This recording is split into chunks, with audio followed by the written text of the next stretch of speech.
My name is Jose Casanova, and I am a professor of sociology and a senior fellow at the Berkley Center. And I have the pleasure and the privilege of introducing Charles Taylor today.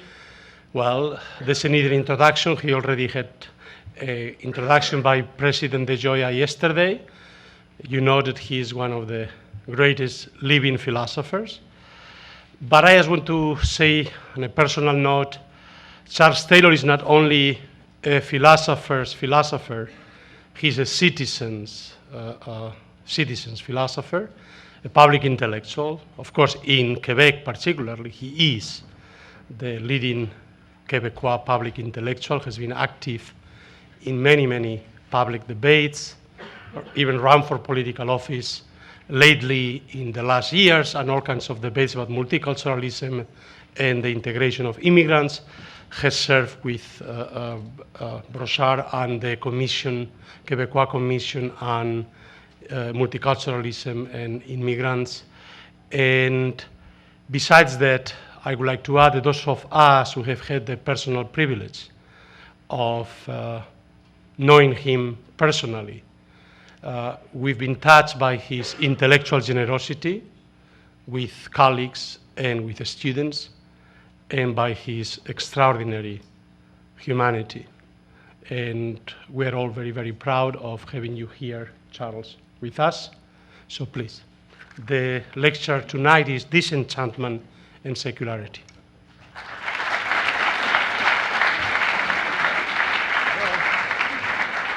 Yes. As I think I said yesterday, that titles don't quite necessarily matter. There are two parts. One is sort of tearing down certain ideas that have been going around, and the second is trying to build up an alternative. And I'm very close to ending the first phase of that. That is criticizing the existing theories that have gone, sociological theories of secularization. And as soon as I get my notes clear, yes, I'll be able to continue with that. And I want, after a short time, to swing into an attempt to build up a more positive theory. All right, so let's look. You remember I was saying all the way back yesterday, that this sociological secularization thesis takes various developments which we can call part of modernization, like industrialization, mobility, and so on, and sees them as the cause of movements of secularization, understood in two senses. Remember, secularization is understood to consist in the retreat of religion from the public sphere. It's no longer being dominant in the public sphere on one hand, and on the other hand, it's thought to consist in a decline of faith, decline of belief, and practice, right? These two things which are complexly related. And I'd like to tackle that we're head on this notion that we can establish this kind of unilinear relationship between the developments we call modernization and the developments we call secularization. And the first thing I'd like to do is to examine one of the important developments people think of as essential to modernity and its relation to secularization, and that is the notion of differentiation. And you'll find this as a central element in almost all the statements of the sociological theory of secularization. What is meant by differentiation here? This is, of course, a very important idea from Max Weber. And it's the notion that, I think we can start from today to see what we mean. We find it very easy to talk about politics, economics, theater, the world of politics, the world of business, the world of theater, the worlds of art, by which we mean that these are kind of spheres of existence where there has developed certain specialties, special ways of life which are dedicated to business or politics or art. Certain institutions have grown up, great bureaucratic structures, political parties, economic firms, and so on, associations of artists, a market for art, et cetera, et cetera. So we're occupations, institutions, and a whole set of rules, a whole set of not only deontology, which govern how you behave as in business world and the political world and so on, but also, if you like, have how-to books and how-to notions develop. So we get the sense that there's a whole world. You can live in a whole world where you're in the political world, and you're reading a quite different kind of space than if you're in the business world or in the art world or in the university world and so on. That is the notion of differentiation is the notion of people living in those spheres, but differentiation is a development because the sense of the history behind this, it's got a narrative behind this theoretical term, is that in earlier times, this wasn't the case. If you go back far enough, I mean, for instance, this is the theorist I was quoting yesterday, Steve Bruce, the Scottish sociologist, makes this point that if you go back far enough, for instance, households, which were quite a little bit different from what we call families, households because they included live-in servants and relations and so on and apprentices, they were units of living, private living, but they were also units of production. Think of the family farm. Think of early artisans. They were also units of production. In that case, the world of private life in the family and the world of economic activity were absolutely interwoven. And you can go back, if you want to think now of religion as a sphere, which of course is part of the point of invoking differentiation in the context of a theory of secularization, you can again go back and as early theorist of early society says, Roger Caillois, la religion était partout. Religion was everywhere in the sense that religious ritual accompanied every kind of activity, hunting activity, every kind of human activity. There wasn't a religious sphere separated out. If you tried to think of the Roman Republic as with a religious sphere and a political sphere, you find everybody, I mean, Caesar is Pontifex Maximus, everybody had some kind of religious function as well, various rituals accompanied, auguries, etc., whether you're going to go to battle and so on. There was an interweaving of religion and all the other aspects of life. And indeed, you don't have to go back to the Roman Republic, you can go back to the Middle Ages or the early modern period, where, for instance, artisans were organized in guilds, and the guilds had a religious life. They were under the patronage of a saint. They celebrated the saints' days and so on and so on. So that this interweaving was there. Differentiation is where this kind of interweaving falls away and these spheres develop, if you like, their own consistency, their own rules, and so on and so on. So there has been differentiation in this sense. And it's thought that what we mean by the first aspect of secularization, namely the retreat of religion from public life, is just a consequence of, it's just a facet of differentiation, that the religious sphere is separated from the political sphere.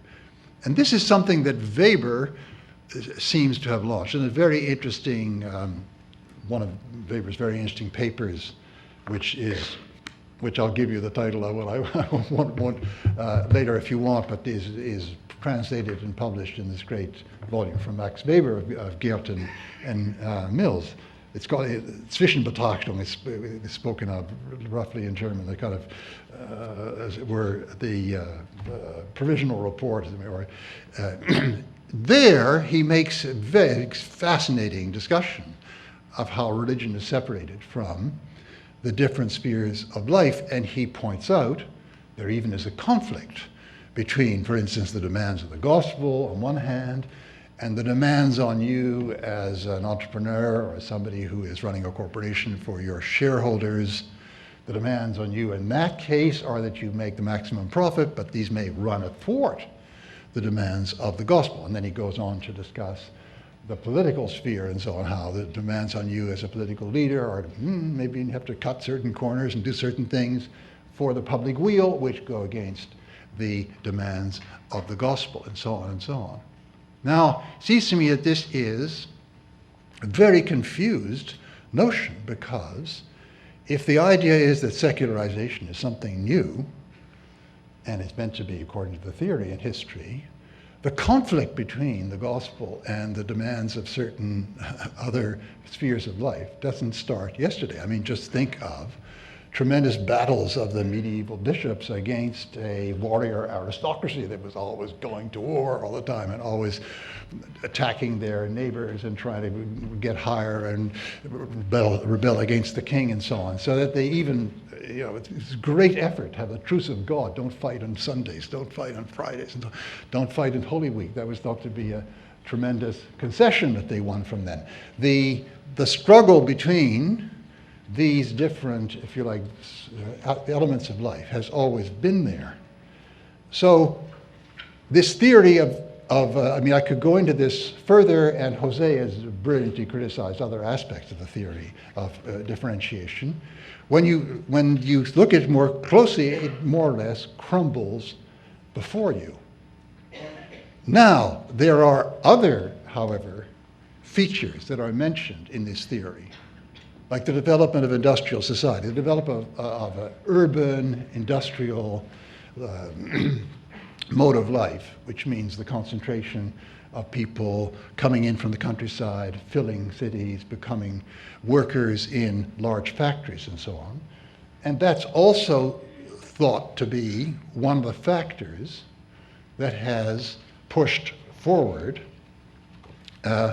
secularization. Now, here is where I'd like to say there is some truth, some important kernel of truth to the sociological secularization theory. And the kernel of truth is really this, that certain forms of religious life, like the religious life organized around rural parishes, for instance, which is a very thick, dense religious life in which various kinds of movements of solidarity and mutual help were woven together with the life of the parish, with the life of sodalities, with a round throughout the year of different liturgical festivities and so on and so on and so on. That kind of life, in many, many cases, just couldn't survive the departure of people out of the country into the city, and they are living a completely different kind of existence, related in a very different way to their neighbors or not related to their neighbors and so on. And a very famous French sociologist, Gabriel Lebas, says that there's this famous thing about when the peasant comes to the Gare Montparnasse, I don't know why Montparnasse, he's thinking of the particular regions of the Loire that end up in the Gare Montparnasse. He, as it were, disappears from the horizon of the church. I mean, he arrives in the Gare Montparnasse and he is lost to the church, lost to his practice. So there is here, in this particular case, in the French case, you can really see a connection between this economic social development on one hand, and in this case, the decline of faith and practice. But where this theory, where this doesn't add up to a successful statement of the sociological theory, is that what it doesn't take account of is that along with the destabilization of some religious forms, you get very often, I'm going to use this word that I borrowed from Daniel Hervieux-Léger, the French sociologist of religion, a recomposition. There's a recomposition, if you like, a reforming of other religious forms. I mean, think of something like the movement of the spiritual movement of Methodism as it starts in the Anglo-Saxon world, England and America and so on. And you find that this movement, among other places, takes off very often among newly urbanized workers. It's one of the very important sort of features which, as Edward Thompson has shown, it gets us in a way interwoven with their other attempts to self-organize and find a way of surviving and prospering in this new, very, very unfavorable environment that was the industrial suburbs of Britain at the time, right? So here you get something quite different from the French case and the Gare Montparnasse in Paris and so on. But you get, it's similar in this respect. that there was a real destabilization of the earlier rural mode of parish life. But what came in its place was as it were, a recomposition, a reformulation. Or you think of, if you like, the Catholic Church in this country here, where it's formed from people who definitely move out of their originally European homelands, and come here, move out sometimes from Catholic parishes in Poland or Belgium or various parts of Europe, form what are first ethnic parishes here. So they're like the same thing.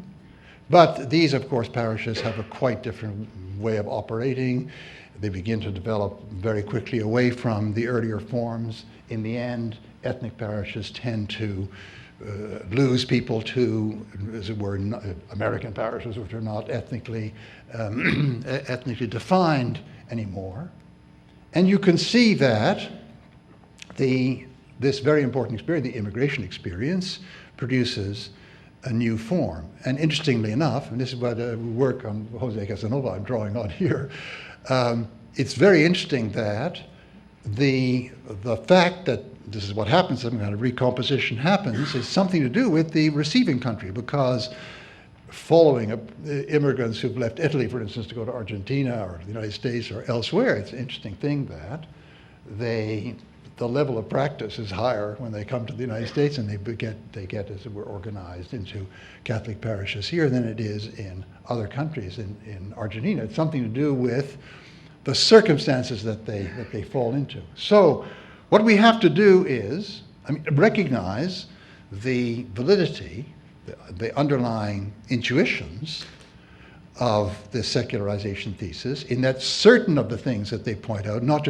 everything, not things like differentiation, which turns out to be, I think, a confused concept in this regard, but certain of the changes they point to actually do destabilize older forms, and that sometimes this destabilization isn't compensated by, or rather, there are always recompositions of some kind, but some of them are of a totally lay or secular kind. They are maybe various movements, social democratic movements in Europe, communist movements, and so on and so on. In other words, people always have to find a way of putting their lives and the meaning in their lives together again, but in some cases, these lives are put together without a faith horizon, and in other cases, they are, right? So it is, what we have here is not, and I think this is the two key things that have to be kept in mind here. Secularization theory cannot be interpreted in a linear or uniform fashion. It's not that something like industrialization has a linear effect. The more industrialization, the less religion right the way through. No, it's a kind of chaotic, if you like, dialectical, or it's a challenge and response type movement. Destabilizes some, and then others grow, and so on. And it's also not uniform across the whole of the Western world. We saw this case of the difference between the French case and the Anglo-Saxon case a minute ago. There are, as David Martin has brilliantly shown, there are national and regional and even confessional trajectories that are very, very different. So we have to have a much more complicated secularization thesis, if you like, in which we take account of this challenge response, of this coming and going, so on. And what we need to explain, though, and here I'm going to change gears now and move into, I'm finished, as it were, trying to tear down. Let me try to build something in its place. What we need to understand, and which the secularization thesis never really tried to understand, is what underlies these plural possibilities of recomposition. What underlies the fact that, in some cases, people, having had their earlier forms of collective religious life disturbed and undermined, take on new forms of religious life. In other cases, they take on new forms of life which don't have this faith horizon. What makes for this gamut of possibilities? Now, here, I think we need a historical analysis of a kind that recognizes, here I'm going to come back to my hobby horse yesterday, which recognizes the falsity of what I'm calling subtraction theories. If you believe in a subtraction theory in the sense that I talked about yesterday, you believe that what eventuates from the destabilization of earlier religious forms is kind of a certain pattern of human behavior and activity which is always already there and ready to come out and just needs to get the obstacles to it cleared out of the way. But if you see history in terms of what I'm calling construction, and I still don't worried about that word, that is that people, human beings over history, develop partly by design, partly by just coming about, modes of understanding of themselves and their horizon and what it is to live in a society and what it is to live in history, which are very different, which define very different idea of the human, then we need to understand how a mode of self-understanding, a mode of identity arose in which this possibility of non-belief, the possibility of a solution to one's life without a faith horizon became something really present. Because I want to claim that, and this is the central point of the book actually that I've written on this, I started with this, that back in 1500, they were the rare person, particularly someone who had the education and had studied the classics and had read Lucretius. I mean, it's a sign that in every age there's one or two people who have done that and who have been disconnected or even in a kind of secret way become atheist. But for the vast majority of people, this wasn't really an option. And why? I mean, if you like, for almost everybody, some kind of theism, Christian-related generally theism, was interwoven with cults and practices that existed since time immemorial, were the only possible options for finding one's way in life, one's orientation in life. So there were various heretical movements, proto-Protestant movements like the Waldensians and the Hussites, etc. There were even movements that it is said were Manichaean, the Albigensians in southern France.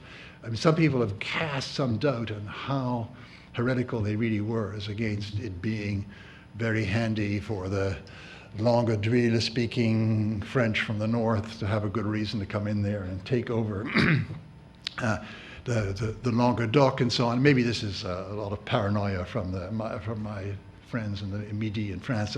But I mean, there are certain questions because we don't have these people around telling us what they believe. We just have the stories of the Inquisition about what terrible Manichees they were. Anyway, but Manichaeanism still had some kind of relation in their view to they had another interpretation of Christ and his death and so on.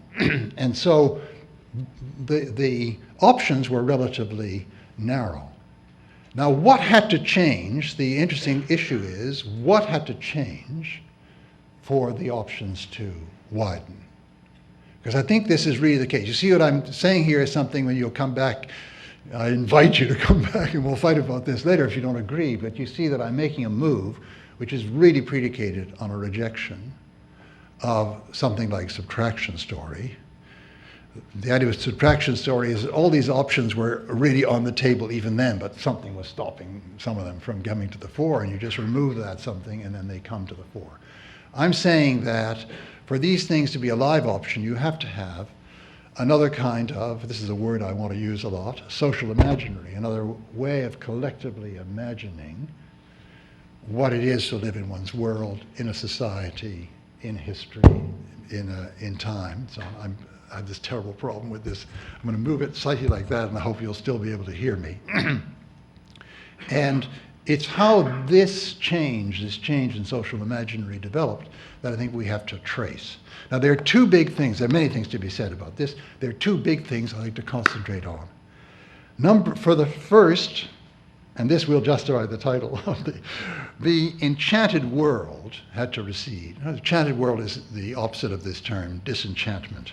And that I mean a world in which people lived surrounded by what they saw as spirits and what I want to call significance-defined forces. I mean, that's a long expression for something of the following kind. I mean, if you went to Canterbury and you got a vial with water in it, supposedly with some percentage of the blood of Thomas à Becket, the martyr, and so on, in it, and you brought it home, to your sick mother. I mean, this connected to a relic, this was meant to cure. But you see, this is totally unlike bringing back penicillin to your mother or something of that kind, or Advil or something, because we understand now what it is to have chemical substance which has certain definite effects on whatever the chemical changes occur in my body, which has an important effect on ending the pain or ending the disease. Here you have something which is simply an all-purpose goodness. I mean, it's meant to cure any kind of disease. The power of this physical power, the power, as it were, in this physical object, is one that is defined by significance. That is, it's beneficial, not defined by primarily. It's making this or that chemical change. So that's what I want to talk about, forces.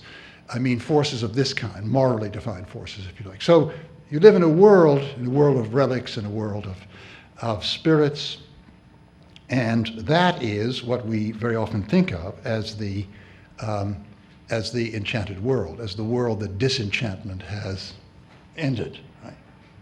Now, if you do live in that kind of world, and a great many of the forces abroad are potentially, some of them are beneficial, some of them are potentially very dangerous, it's almost inconceivable for many people that you would want to do without the power of God, the good magic that comes from the power of God. Now, a good example of this are various rituals, like the ritual in England and also in France, in peasant villages, of beating the bounds of the parish on what are called still rogation days, if you look up your old missal and so on.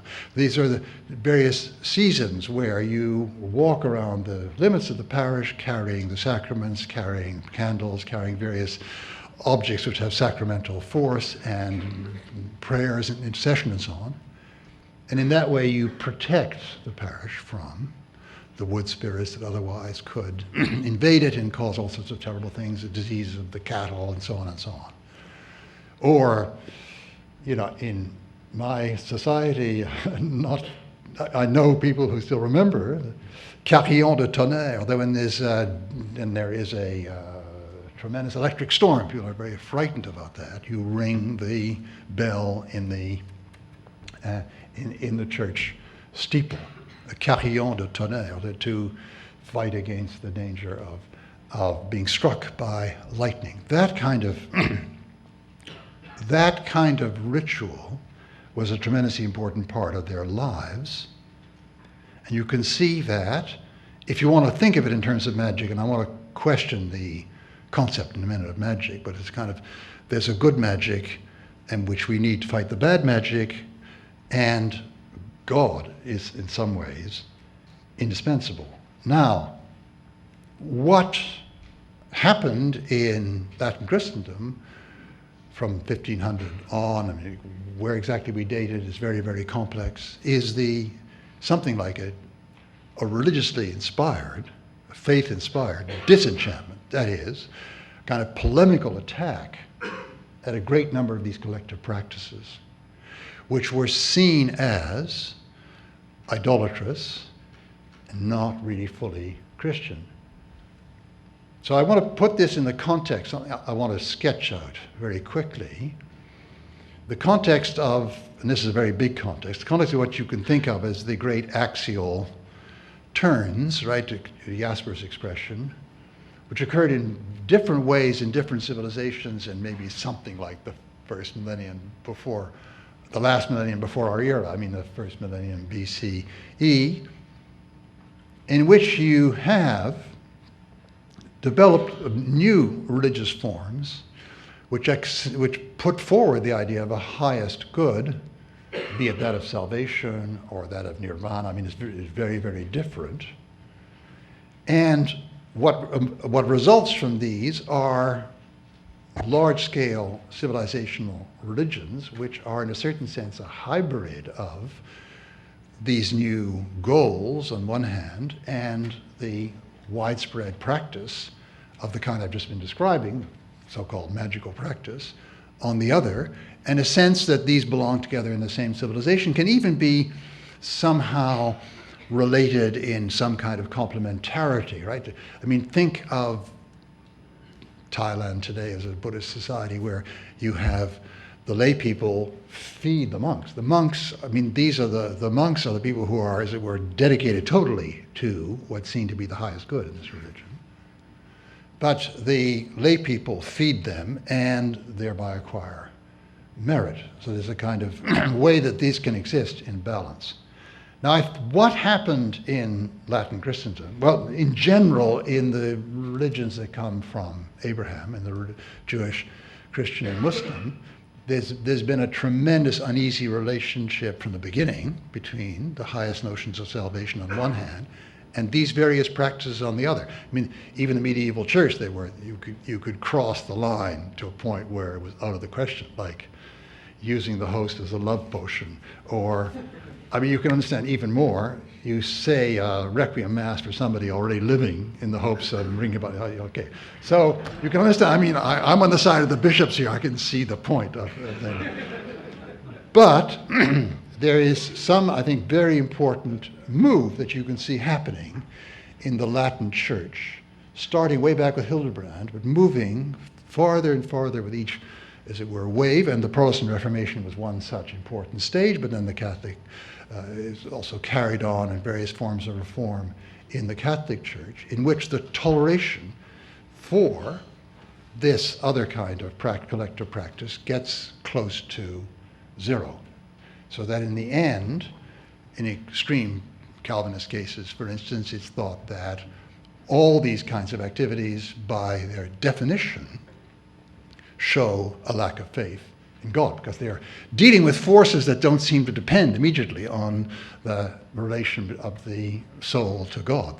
Their power is, as it were, in things, and these can never be thought to be benign. In other words, there's not what a lot of peasant cultures still have a notion of, which is that there's white magic and bad magic, and black, good magic and bad magic, so-called cunning women that you'd go to if you had some disease and so on.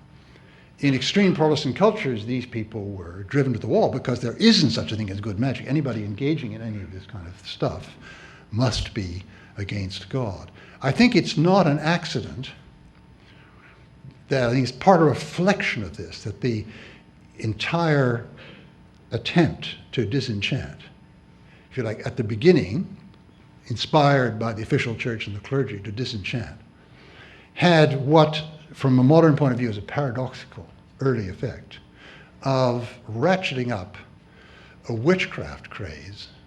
I mean, it's very interesting, if you read Aquinas and you read 18th century Enlightenment, and they say, well, it's witch stuff, I mean, where does it come from? They both agree, but in the middle, you have this horrifying period when perfectly intelligent people and really, quite cultivated people were wildly into the idea that we're threatened by witches. I think this is the consequence of driving, if you like, magic to the boundaries and making anyone who practices it be seen as a practitioner of black magic and therefore someone to be targeted. Right? So we have this very powerful movement to disenchantment.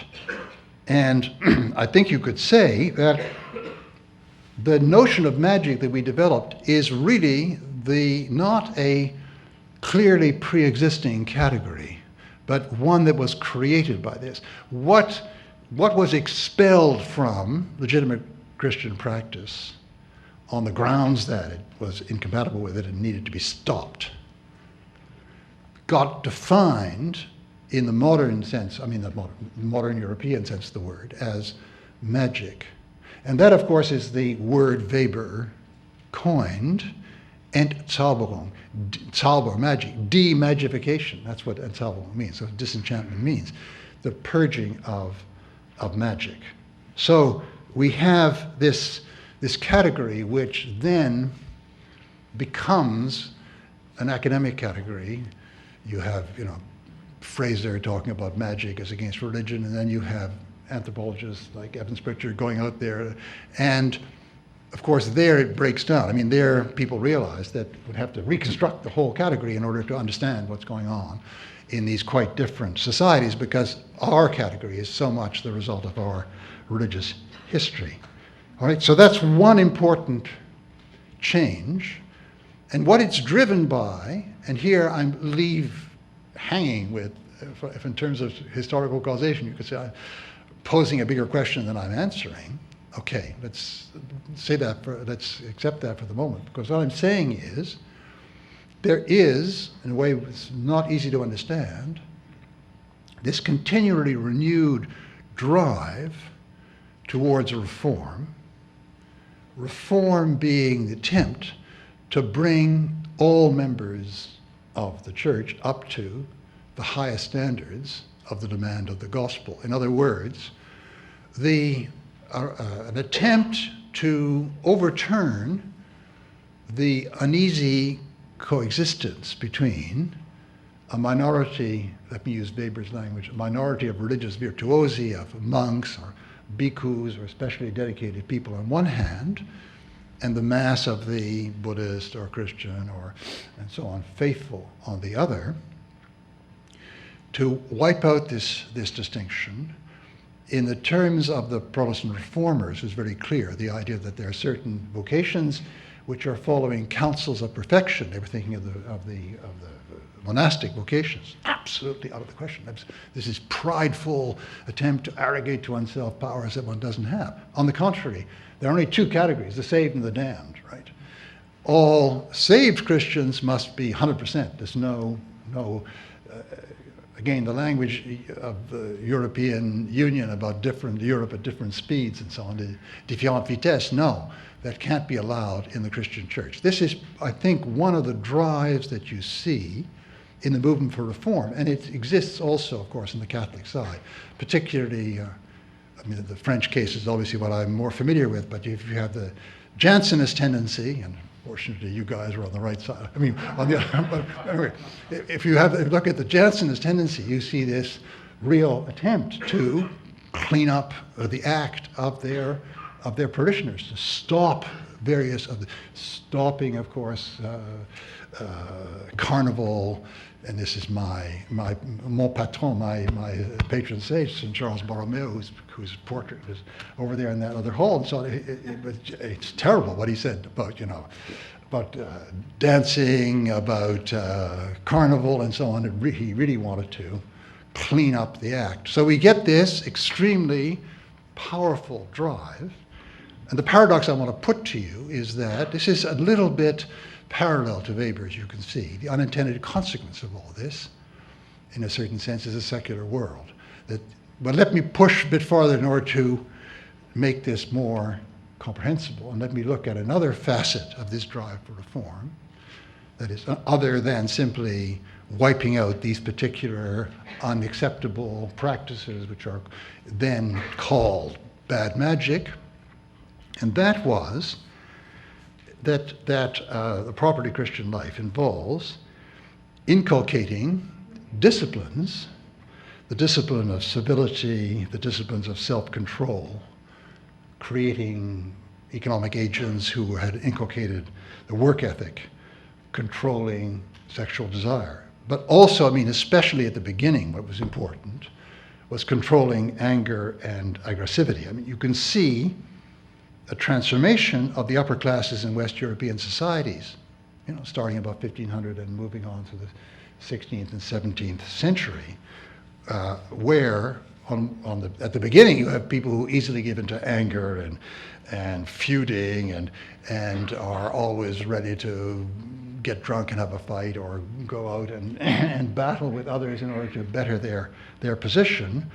And they become, well, the word civilized, of course, is the word based on the notion of civility and the notion of moving towards that by. And you get upper classes, leading classes of a quite different kind, emerging from this change. A discipline, therefore, not simply in the aid of regularity and efficacy in the economic life, but also in armies. I mean, the development by William of Orange, by Cromwell, by Gustavus Adolphus, the Protestants were ahead on this, of really well-disciplined armies capable of, through drill, of being tremendously effective on the battlefield, and in state administration.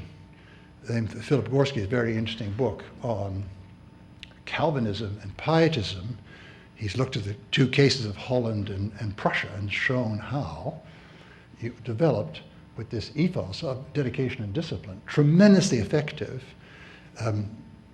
administration, so that this, I mean, this is quite frightening in a way, but this very small, in terms of population and in terms of inherent wealth, Prussian state becomes able to punch way above its weight in the European battles of power. It becomes a great power long before it deserves to be. And part of that comes from the discipline, this is again among elites, but the discipline of its officer corps, of its civil servants.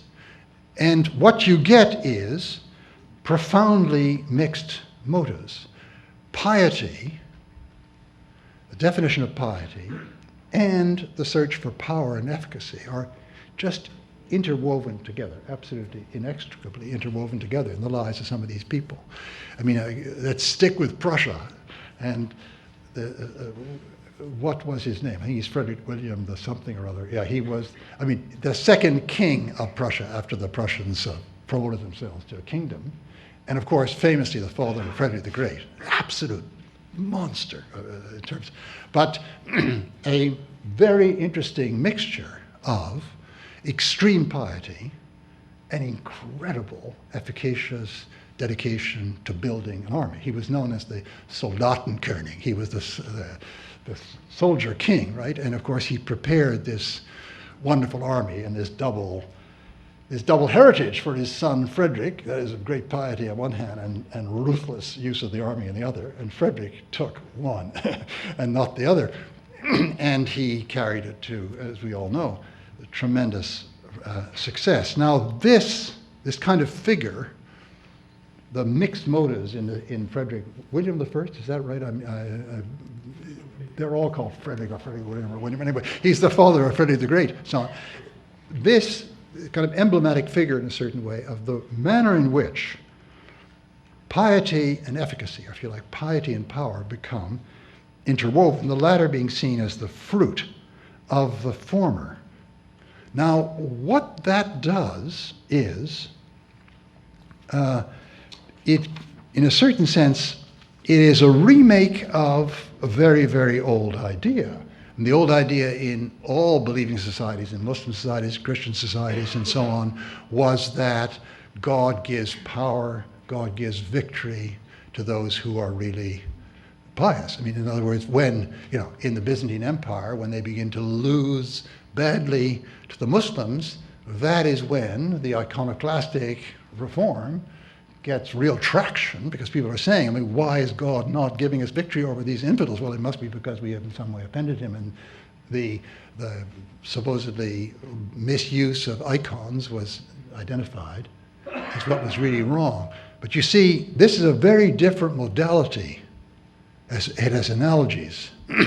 But this relating of piety and power is of a quite different kind, because it's not saying anymore God's, as it were, quasi-miraculous interventions, which gave us victory in the past, are now being withheld from us, or even directly aiding the other side, because we are not pious enough.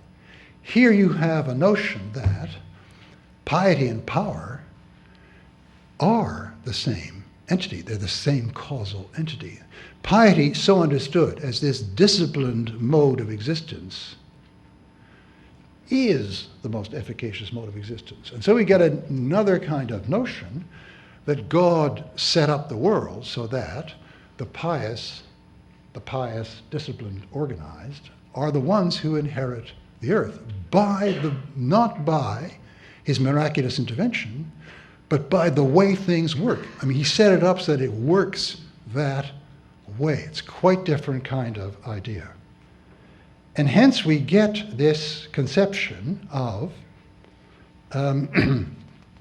if you like, a world so organized. And I want to spell out one version of that in a Weberian ideal type that I call providential deism. And it goes something of this kind, that God set up human life so that if people abide by certain rules, and in one variant these rules are called natural law, they will succeed in establishing peace and prosperity.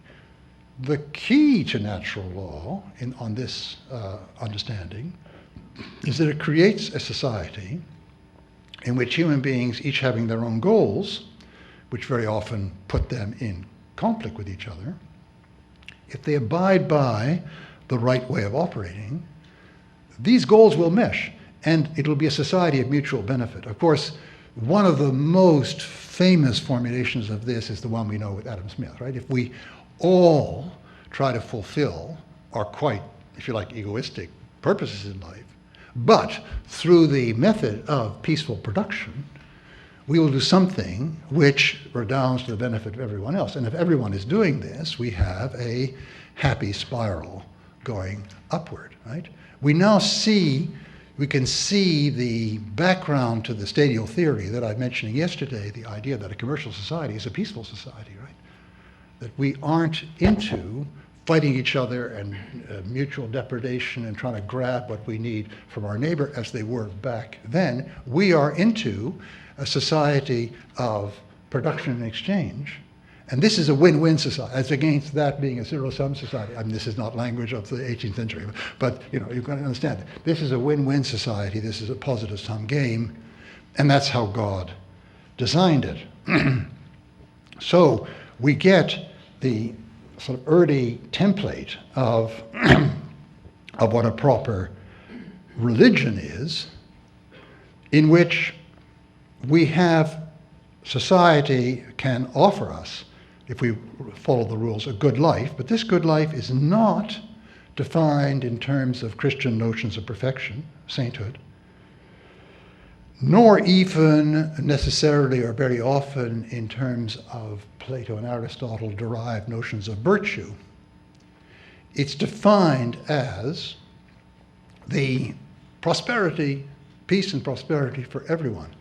In a way, you see, it's almost a return to the pre-axial understanding of human flourishing as being the center point at that stage of ritual. Only now, of course, it's very definitely a post-axial idea, because we only achieve this kind of mutual benefit and this kind of prosperity, peace, and flourishing through a very exigent mode of discipline. It's something we have to, as it were, transform ourselves in order to achieve this. And so the sort of deist template that I'm thinking of is the notion that God made the world, he doesn't intervene, he made the world with certain rules, and if you get the rules right, then you can really flourish. I mean, Locke's version of natural law is a perfect example of this, right? That we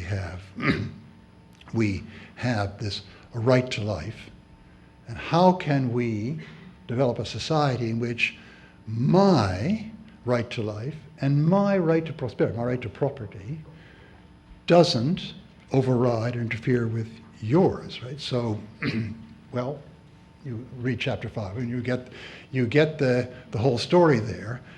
I mean, sort of negative context of all this is he's running for the, people who are setting up the Carolinas and how to get rid of all these Indians and so on. Well, I mean, they aren't anyway. But there is that unfortunate side to it. But it has its own internal consistency, and you could even say that a certain piety for this kind of God, is necessary to good order. So the proper religion has a very sparse structure of beliefs, a creator God, a benevolent creator God, setting up these rules, and in some of the more robust variants, God gives an extra help by promising rewards and punishment after death. This is Locke's view, right?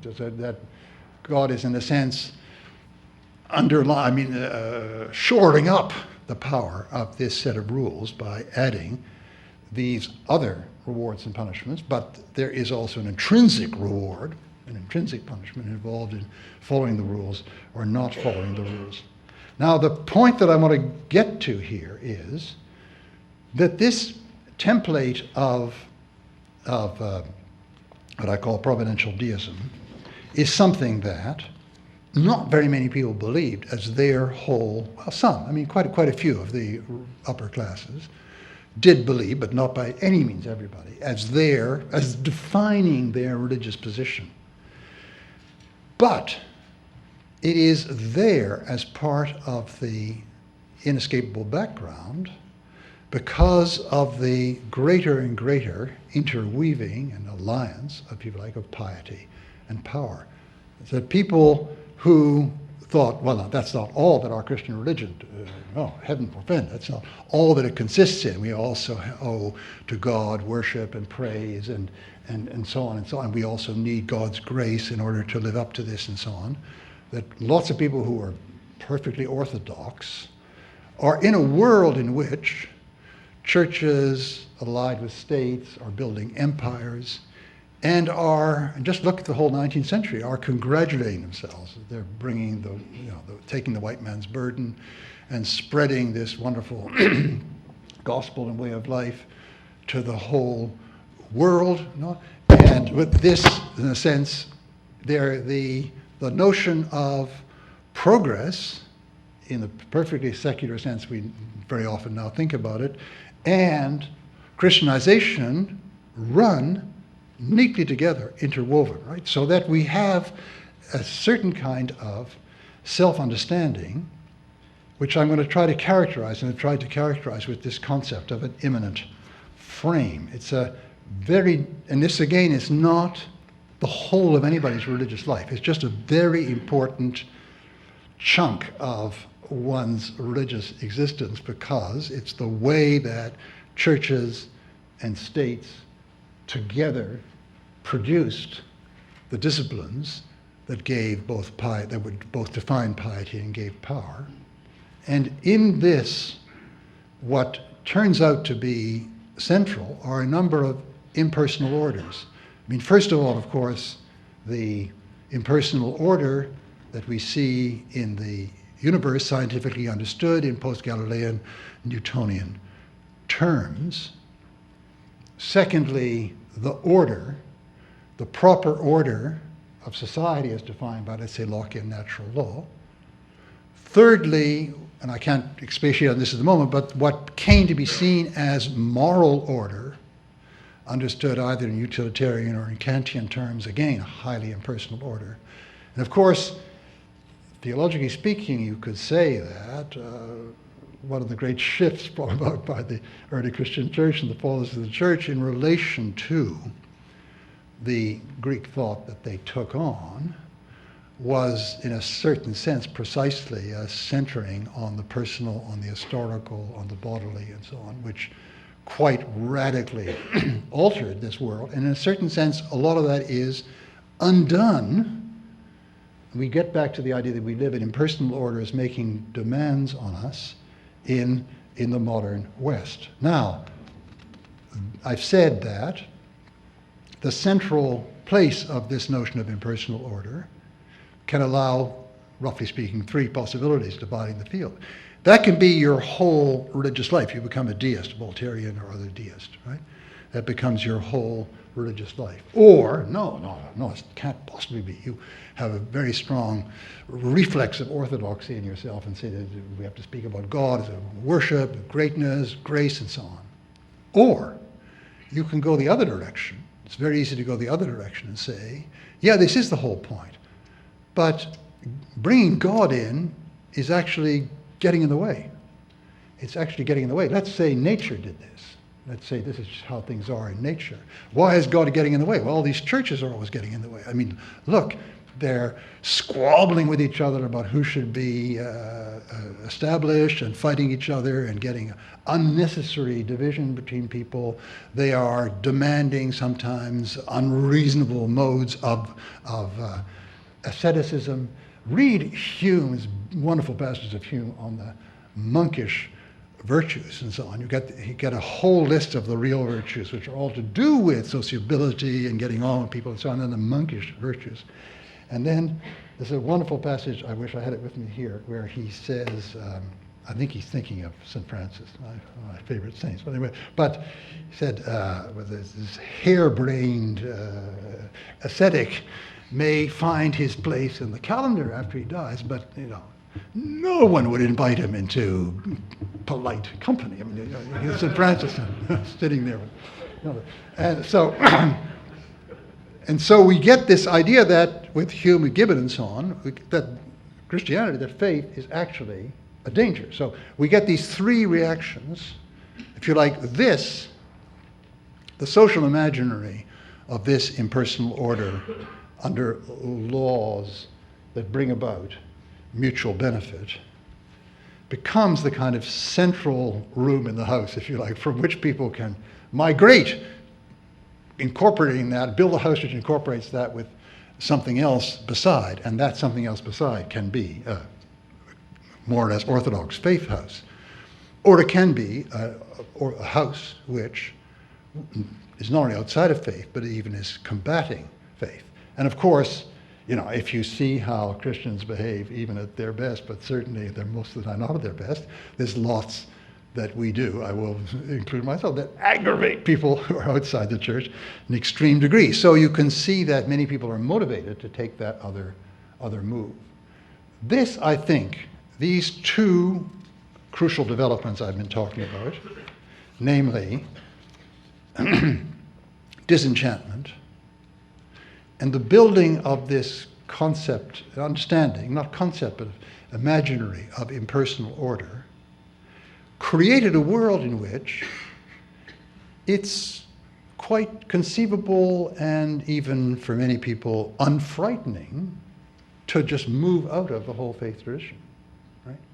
And then you start a tremendous battle, of course, going on between these different positions. You get a deeply divided civilization. Now this is more or less accomplished well before there's much falling off of faith. I mean, this is, we're looking at something which prepared the ground, but it wasn't necessarily, these options that weren't necessarily massively occupied, massively accepted. Though you obviously get in the French Revolution completely atheistic forms of, not Robespierre, the ad supreme, but atheistic forms of Jacobinism, which remain minority, but which were very powerful.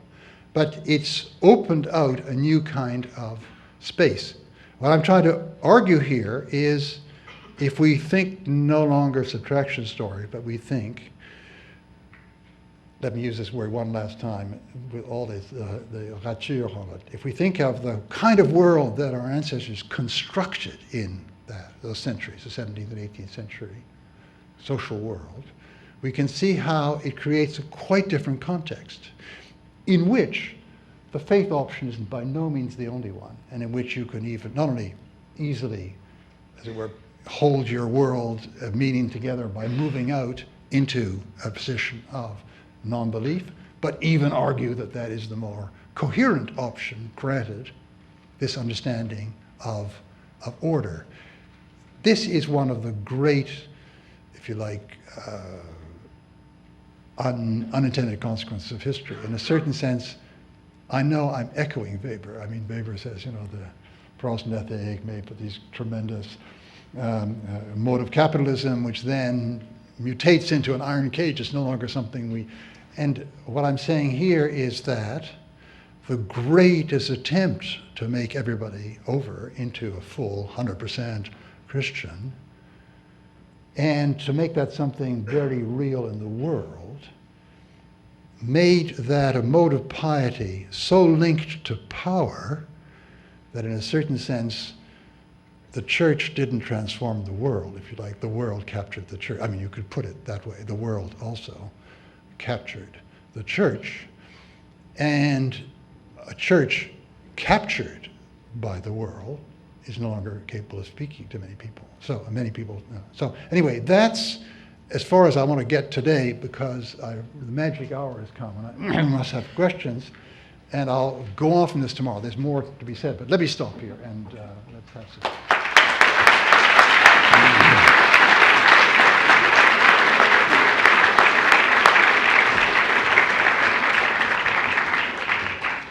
Thank you very much. We have half an hour for discussion, questions, comments. So please come. There is a speaker right here, the microphone. Identify yourself first. Very much appreciate those glimpses into your personal piety, Mr. Taylor. Question, is there another tradition that you can comment on, a kind of underground Christianity represented perhaps by figures like Thomas Merton and Thomas Keating, and how do they fit into your narrative? No, I mean, there definitely is more than one. I mean, there are many, many of these traditions. First of all, I mean, I want to mention something that I meant to mention earlier, that I'm talking about Latin Christendom, and of course, the whole Greek, Russian, it's a quite different world. I mean, they have their own problems, but it's quite different. But secondly, there are, right the way through this, in this civilization, there are tremendous traditions of spirituality, including the Jesuit one. But the one that naturally I'm most drawn to and close to is the French 17th century, as described wonderfully by Henri Brémond and so on. And some of the figures there clearly stand totally outside this picture that I'm giving. So, in other words, there is this continued resistance. But what set the general understanding that everybody has of the world we live in, right? That was something that I've been trying to describe. So by no means captured everybody. Thank you, Professor Taylor. I really enjoyed the way that you developed this narrative, and in particular your use of reform. And in a way, reform brought about its own trouble. Mm-hmm. And as I looked through your book, it's interesting, you could almost read Vatican II, because as you're talking of reform, you put Protestant over against Catholic and the criticisms back and forth. Corpus Christi, enchantment on one side and so forth. But in a way, it was a very quick catch-up for the Catholic Church of this process. But was there not something else going on there too? And as I looked in your index, you don't refer to John Courtney Murray. And when you talk about... I'm not. I'm just a poor Canadian from north of... I'm sorry about that. Because you were taking natural law and Locke and Grotius, but was there something else going on here too? Yeah. No, definitely. I mean, there's also Maritain that Murray drew on, yes. I mean, I think that is another part of the story, which I try to give in later chapters, which is how the church responded to the French Revolution, how it tried to back up the Restoration, and you get an accentuation of the kind of monarchic power structure in the church. And I think the immediate, as it were, situation which helped to propel Vatican II was the tremendous dissatisfaction in the Catholic Church with particularly the way that this developed through Pius IX and Pius X and the anti-modernist struggle and so on, and an attempt to create a structure which is not, which Stalin wouldn't have blushed at in some ways. And the thing finally blew in that famous day, in whatever it was, 1962, whatever, in Rome, when the bishops sent back all the official statements, as it were, to be redone. So I think that you have there a very, very important moment, but it's not entirely along the lines of what I'm calling reform. And I think even some elements of Vatican II, which generally I'm very delighted with, as you can probably imagine, but some elements of Vatican II stay in that line, which I think is highly dubious. The line of being sure you know what the meanings of certain pieties are that the laity cherish, and that you, clergy, intellectuals, theologians, elites, have a right to clean that up and a duty to clean that up. I think this has been one of the most, let's say, consistent long-term exercises of, how should I say, of lack of humility on the part of church leaders in Western history. And a certain amount of that hung over Vatican II as well, right? So Vatican II was very good because it, I think, helped to cure a certain deviation, cure a certain position of total opposition to the modern liberal world, which the post-revolutionary Restoration Church got us into with Pius IX and Pius X. Very, very good. But these deeper issues in Western history didn't really get, I think, fully addressed. Though they were by the theologians that inspired Vatican II, by people like Dulubac and Congar. But they didn't, couldn't get on the, it's too much to expect that they'll all get on the agenda. I mean. So I find this very interesting as you discuss going from sort of a very constrained possibility on belief. And now you've discussed how the social imaginary was able to develop such that we've got these three new and very different possibilities concerning belief. I wanted to ask you kind of two questions. One is about the relationship between the existence of a possible way of life or a possible world that you can inhabit, and then the actual sort of appropriation of those possibilities. I mean, are they always linked? Once you have a broadening of the spectrum of possibilities, are they always going to be taken up in society? And also, is it the case that we actually have a proliferation of possibilities here? Is it the spectrum of human possibility that's expanding, or is it merely the spectrum between belief and non-belief that's expanding? Okay, what's the difference? I think it's probably the former spectrum of human possibility. So I guess to be more specific, perhaps. Oh, I see. No, spectrum of human possibility. Right. So you could fulfill, say numerous possibilities of human life within a believing constraint. So is it in fact that the total number of human possibilities is expanding at this point, or is it merely sort of the spectrum between new possibilities of non-belief that are cropping up? Oh no, there's new possibilities of belief. I mean, and I think that's a very important point, and it's not that we can think of them beforehand. I mean, think of eruptions into our world. Go right back. St. Francis, I said, that he's to me a very, very important figure. Nobody invented that possibility, quite that possibility before. I mean, it does have antecedents in one sense, but in another sense, it's something quite new. And so do various things in the 20th century, even kinds of movements. I know around me, Jean Vanier and his Arche movement and so on. You can go on and on and on. There are constantly these new possibilities being realized. I mean, most of us don't understand them as possibilities until it's there and you see a kind of spirituality springing up. Absolutely. These are very much among faith people as well as among non-faith people.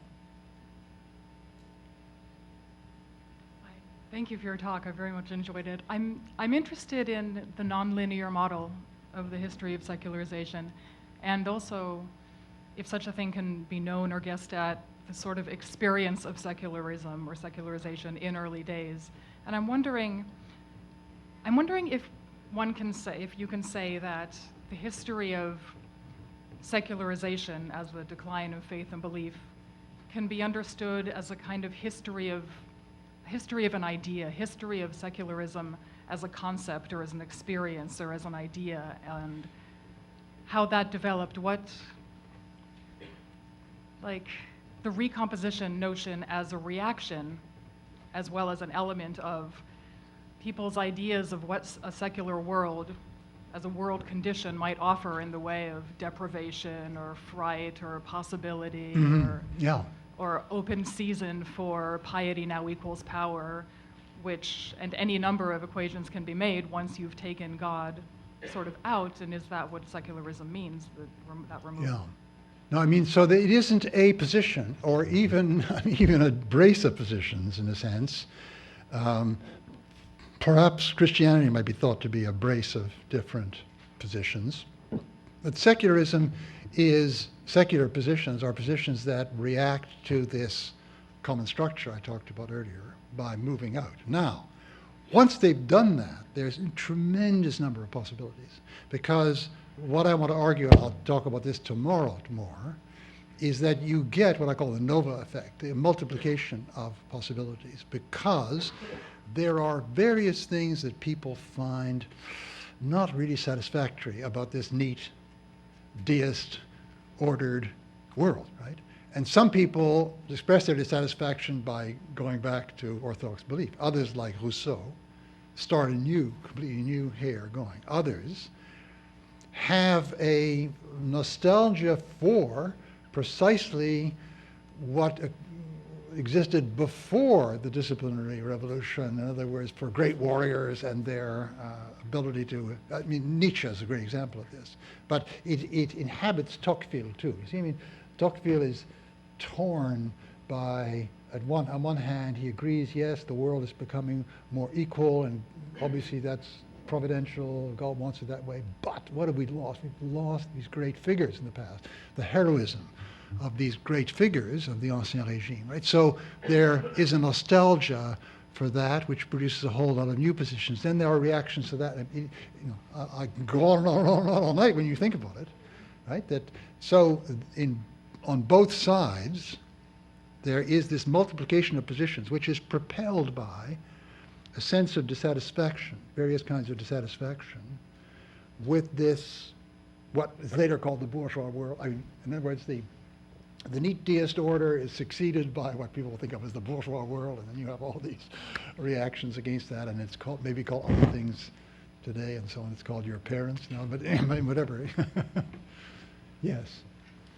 This is just a question of clarification, really, about your own version of the master narrative.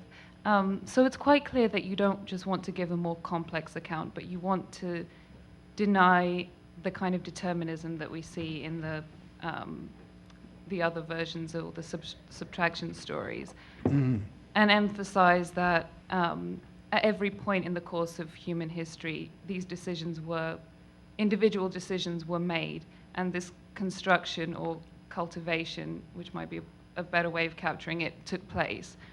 And sometimes this resulted in good choices, and sometimes this resulted in bad choices.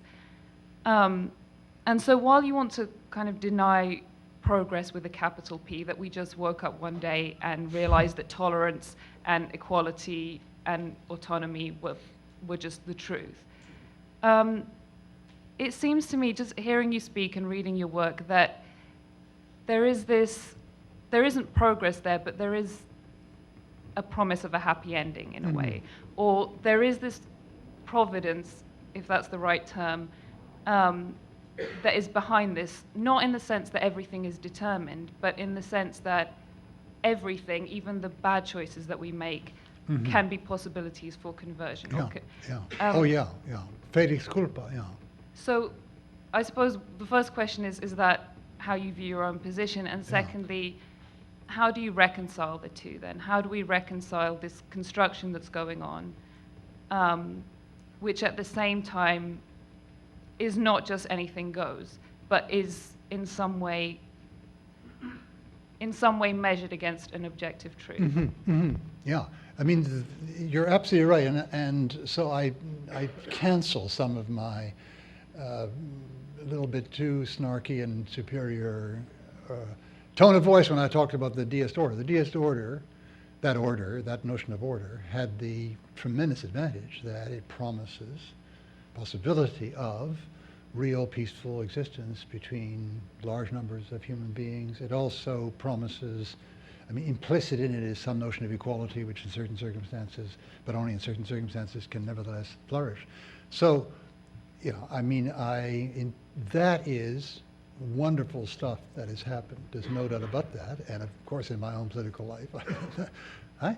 But I think that what's wrong with the progress story, let me go back to yesterday's talk where I said that one idea is that you relegate this other stuff to the past and it's well lost. We gained, but there's no losses. And I think we're always incurring losses with the gains. So we have to struggle very hard in order to hang on to the gains and not incur the losses, because the losses can actually even cancel the gains. Let me give you an example. I mean, we live in societies which are, in some respects, tremendously peaceful inside. I mean, I know there's a lot of violence, but if you read, 17th, 18th century about brigands and Jacquerie and so on, boy, you wouldn't want to live there. Tremendously peaceful inside. But they wreak tremendous violence outside, right? As we know, this country is at war. My country is also a slightly smaller war, right? And we do that much too easily. And part of the reason why we sometimes do that is that we're so proud of where we got to, we're going to push it down everyone else's throat, whether they like it or not, and get out of our way. So, wow, what's happening here? That the very sense of total satisfaction and progress is luring us into practicing another kind of violence, which is a different incidence, different victims, but horrifying scale.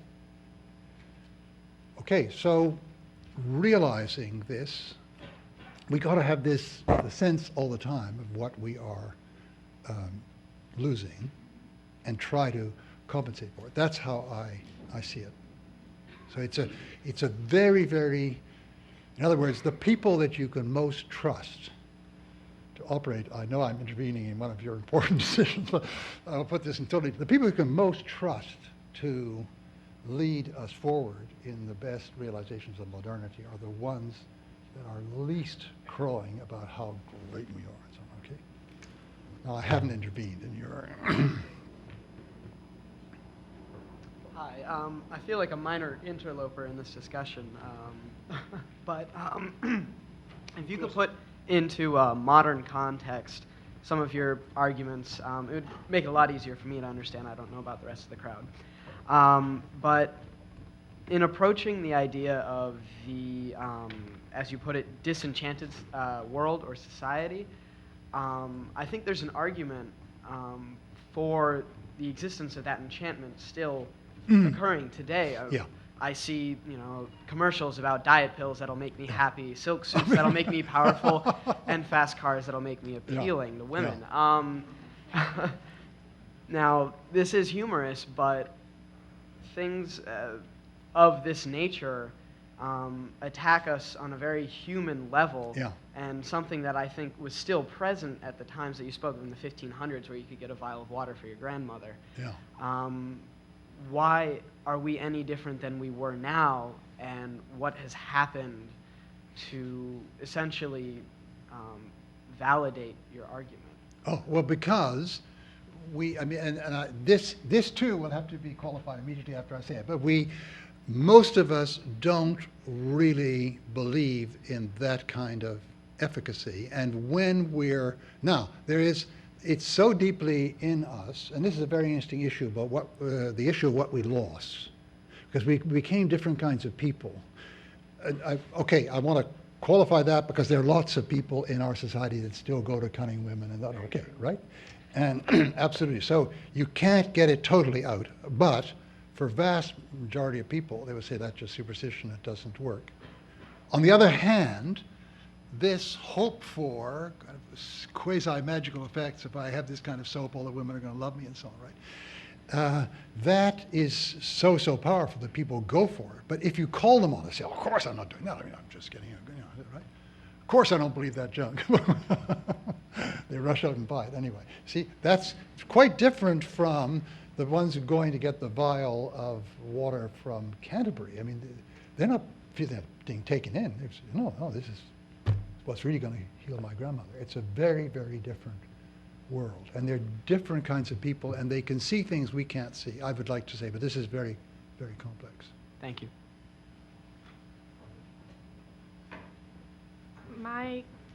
You talked about the fact that the three major monotheistic religions had contributed to the disenchantment of the world. And as we were concentrating mainly on the Western case, I was wondering, what was your opinion on a theory such as Marcel Gauchet's about the fact that Christianity in itself is responsible for the disenchantment of the world, and not like religion as an entity. Yeah, I mean, except that I would go farther than Marcel Gauchet, you see, but I think he might agree with this friendly amendment. It was Latin Christendom. So it's not, all these possibilities are there in, if you like, Christianity. They're also there, parallel possibilities in Islam and Judaism. I mean, I want to just make a quick footnote here. There are certain movements in Islam which have been trying to clean it up in parallel ways. Some of them, like the Wahhabi, that go back quite far. I mean, you know, they leave these beautiful tombs to molder in Mecca because they're the tombs of various saints, and that's something absolutely unconscionable that you should have that. So they can't quite wipe them out, but they let them molder away. So these, and as a result of the example of Latin Christendom, various other things happened in other areas. But for some reason, the society that were exploited this possibility to the utmost was Latin Christendom. Now, why is that? I mean, that's why I said earlier, you know, I'm not solving anything. There's another question that I don't really know how to answer. Right?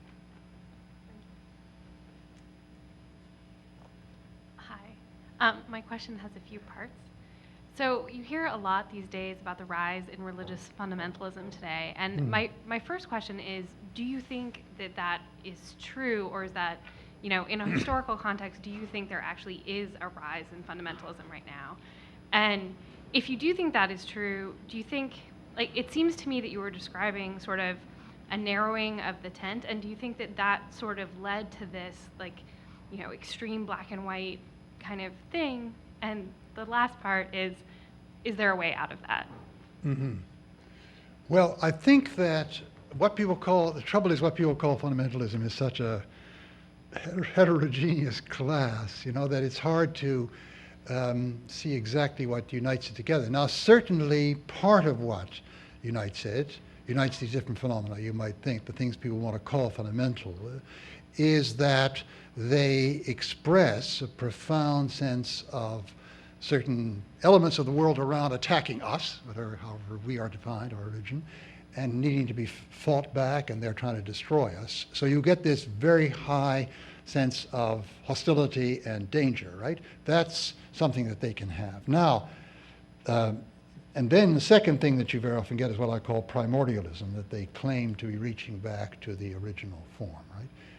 And there's a kind of pathos attending that because they usually innovate in the most striking way in order to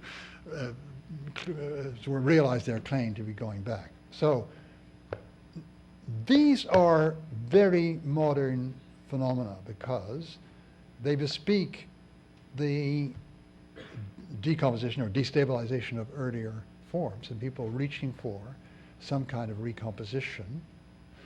But they're kinds of recomposition that also are meeting other kinds of goals that people have in the modern world, how to organize against what are seen to be the major agencies of the, you know, the destabilization of our society. And this is something relatively new, very modern mobilization resembling nationalism very closely in the sense of we are being targeted by those people and we have to rise up, but around religious markers and a modification of the religious life, not always fully conscious as a modification of the religious life to mobilize in order to fight that, right? So this is, I think, you know, for instance, you know, the original fundamentalism, biblical inerrancy, if you tried to explain that to Augustine, he wouldn't understand what you meant, but in a world where you think that certain scientifically minded elites are targeting you, then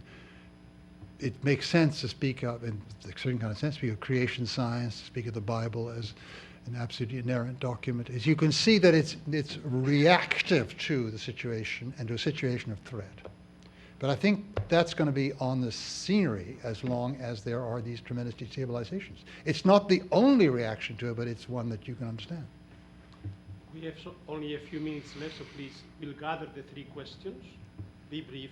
And I'll be And brief. then you have brief answer to 3 questions, please.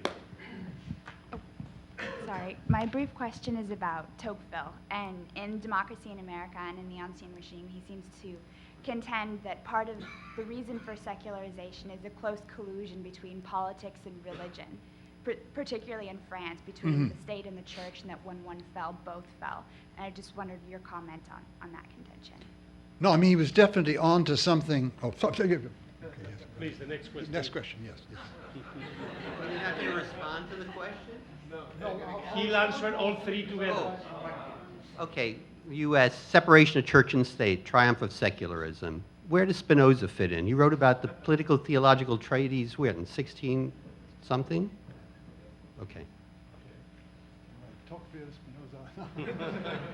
This is going back towards the differing perception between the medieval world and our world in regards to drinking the martyr's blood to cure your grandmother.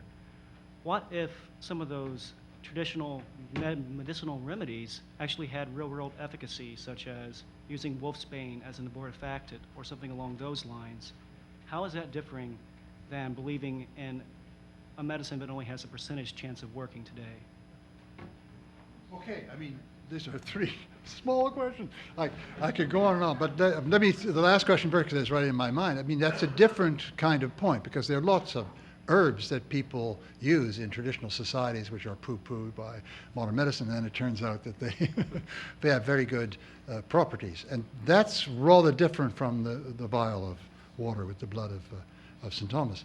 But Spinoza and Tocqueville, so we have a 2-hour lecture on each of them. Now, settle down, and I don't know quite how to deal with it. I mean, Spinoza is not really in the line of ascent leading up to the separation of church and state.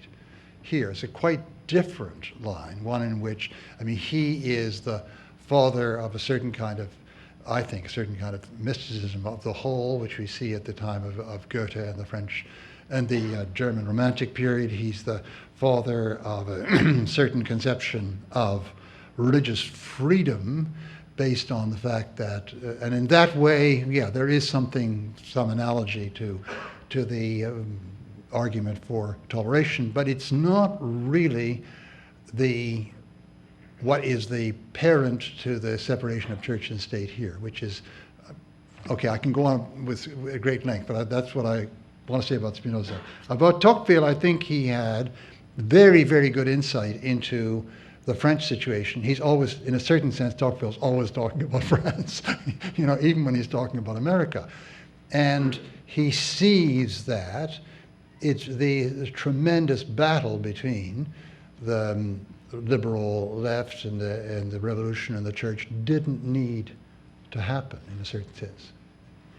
And he, of course, mainly targets, in the Ancien Regime, he targets the philosophe and so on, but of course one also has to target the church itself, right? And it's something that is not written in, again, not something written in the very stars of Europe, but it could have been different. Thank you very much.